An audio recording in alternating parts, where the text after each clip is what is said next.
Hello students, today's agenda is to check homework. You will be using the sine and cosine again, and you will be able to work on 6.4b.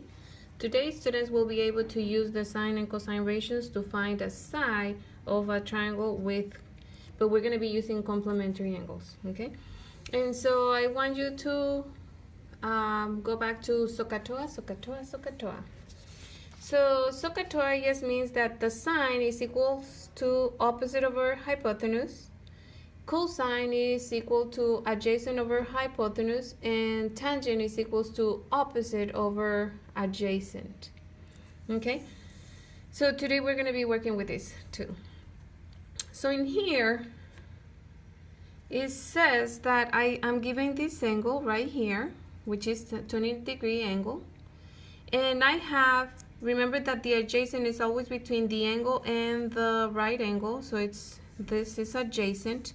Opposite is always straight in front, so that means that I don't have anything in here. I don't have an x or or a number, so that means that I'm not using opposite. So this is not going to be used. It should be cosine then. And the hypotenuse is always the longest side. Okay, so adjacent and hypotenuse, that means I have the cosine. However, it says use the sine ratio. That means that I need to use this one, opposite and hypotenuse. So this is what you can do. And actually one of my students discovered that there is an easier way. I'll show you both. So what we're gonna do, we know that if we form a square right here, this is gonna be 90-degree angle. So that means that together this angle and this angle formed here, it's 90 degrees. So if this is 20, this is gonna be 70 degrees. Something else that we know is that this side is exactly the same as this distance, with a lot of imagination because I don't have a ruler, but this is x, so this should be the value as well. So this is going to be x centimeters. Now, by using this angle, I have the opposite and the hypotenuse is the longest side. But now talking about this triangle over here. Okay, so opposite will be x, and the hypotenuse is the longest side, and this is actually a 90-degree angle. Okay, so now we can use the sine because we have opposite and we have hypotenuse. So we're going to say that now with this new triangle we have sine of theta is equals to opposite over hypotenuse, and so sine of 70 is equal to opposite is x over hypotenuse, which is 5. And if we're dividing by 5, the opposite is to multiply by 5.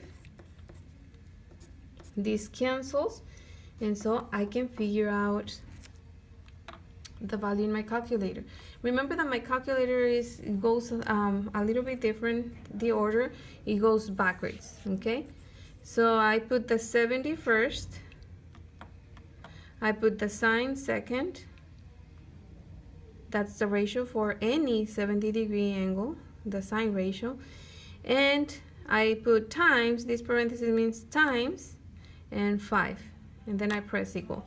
So it's gonna be 4.69, since the 8 makes it round up, so instead of 69 is 70, so I'm just going to put 4.7 centimeters. Okay, so x is equals to 4.7 centimeters. Okay, let me write down the order in my calculator. So I always put the angle first, then the either sine, tangent, or cosine, depending on which one we're using, is the second one. And then times, this is times, and before pressing the equal, we put the number that we're multiplying, meaning the adjacent or the opposite, or depending on what side we have, and then equal.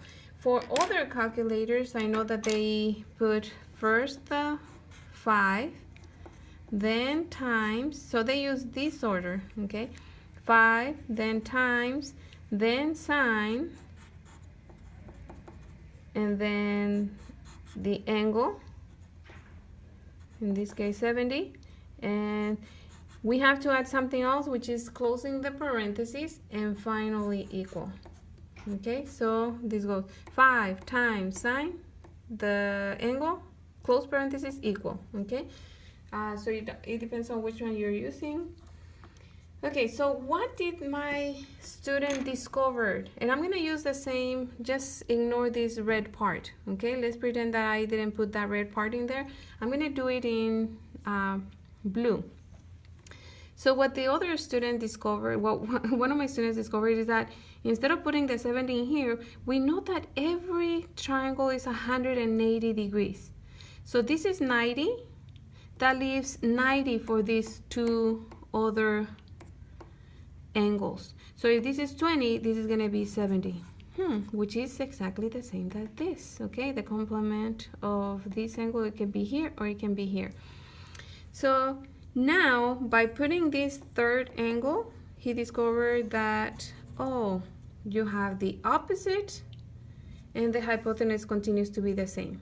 Okay, so let's cover that part right there. So by putting the complement of this in here, you just have the opposite, which is what we have, opposite is x, over the hypotenuse, which is the same down there. And you just, so the process is the same. It's just that instead of drawing a new triangle, this you just put it in here. That's all there is to it. So I think I'm gonna do, because this is the way that it's usually taught. That's why I use that one, especially since we in the first lesson we see that we need somebody looking down. But for now, I'm just gonna use this one right here. Okay, so let's look at another example. I'm so sorry, this keeps shaking and I keep touching it. Okay, so we have here this angle. That means that I have the opposite side and the hypotenuse. Opposite and hypotenuse is this right here, sine, but it says use the cosine. So, just like my student, I'm gonna find the complement of this one. We know that this is 90, so that leaves 90 for the other two angles. Remember, every triangle adds up to 180 for their three angles. So 180 minus 90 is just 90. So if I have 15 here, that means that this is going to be 40 degrees. Now with this, I have adjacent. Remember, the adjacent is the one that is attached but not the hypotenuse. The hypotenuse is the longest, the other attached side is the adjacent. So I'm going to write in here cosine, see, adjacent and hypotenuse, adjacent and hypotenuse. Cosine of 40 is equals to adjacent, and I usually write the ratio here, I didn't today, So cosine of theta is always adjacent over hypotenuse. Okay, notice how the hypotenuse is always in the denominator. Okay, so adjacent is attached but not hypotenuse, so it's x over, the hypotenuse is the longest, so over 20. I multiply both sides by 20, this cancels, and so x is equal to, again, it's 40. I start this way, okay? You might start this way. So 40 cosine times 20. 40 cosine times 20. And so the answer is 15.32. The 0 doesn't make it go up, so, and that will be miles. Okay, and I use what they told me, the cosine. If I needed to use the sine, I would just say opposite over hypotenuse, but I would be using sine, and it should give me actually the same the same answer. Maybe I'll try it in here. Sine of 50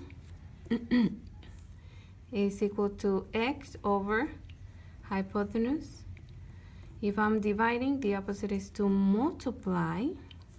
You don't need to do this part. They're telling you to use the cosine, but just to check, okay? So x is equals to 50 sine times 20 equals, there you go, 15.32 miles. Okay, so if they didn't specify which ratio to use, then basically with the information they give you, you have opposite over hypotenuse, you would be using sine, but they're specifying for you to use the cosine.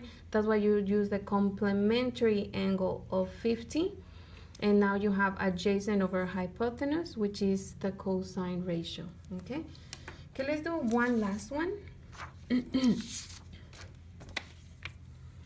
And so it says use the sine ratio again. Remember, for the sine, you need opposite and hypotenuse. Opposite, oh, it's blank. You can't use it. So that's when you have to do the complementary angle. So the complementary of 60 is 30, because 60 plus 30 gives you 90 degrees. Okay, now with this new angle, do I have the opposite and the hypotenuse? Opposite, and the longest one is hypotenuse. Yes, but then we have something tricky in here. So sine of theta is equals to opposite over hypotenuse, and so sine of, which one am I going to use? Oh, for the opposite and hypotenuse is 30 degrees equals, opposite is 5 over the hypotenuse, which is x. Remember, the hypotenuse always goes at the bottom. Guess what? Anytime that you end up with a variable in the denominator, then you're gonna have to divide. And so you're gonna, I shared with you before, when you have variable in the denominator, all you do is switch these ones, okay? So my x is going to be equals to 5 divided by, now it's gonna be sine of 30 degrees. Okay, so in my calculator, I go kind of like in a J shape. Start at the bottom, at the top, 5 divided by 30 sine. For you might start with like an L, kind of like that. 5 divided by sine 30, close parenthesis, equal. I'll write it down for you. Okay, so it's gonna be, maybe I'll write mine, 5 divided by,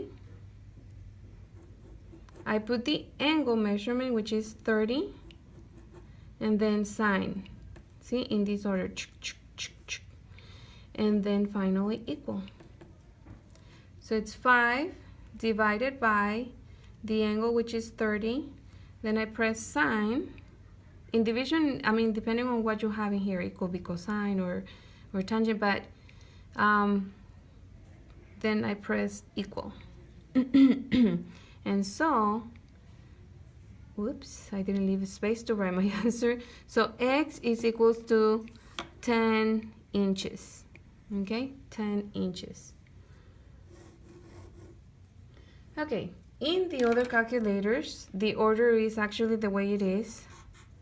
So it's 5 divided by, excuse me, sine 30,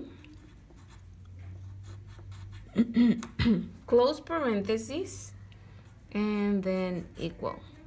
Okay, this is closing parentheses. So depending on which one calculator you have, that's what you're gonna use. Okay, so try both and you should get this answer. If you don't, then try it. Oh, something else that I mentioned before is that your calculator needs to be in degree. Okay, because if you have something else, then it'll give you a different answer, which is not gonna be correct. So you might say rad, grad, or DG. Okay, it needs to be in degree. Okay, and this is it. So now you can work on the back of 6.4, which is 6.4b, and have fun.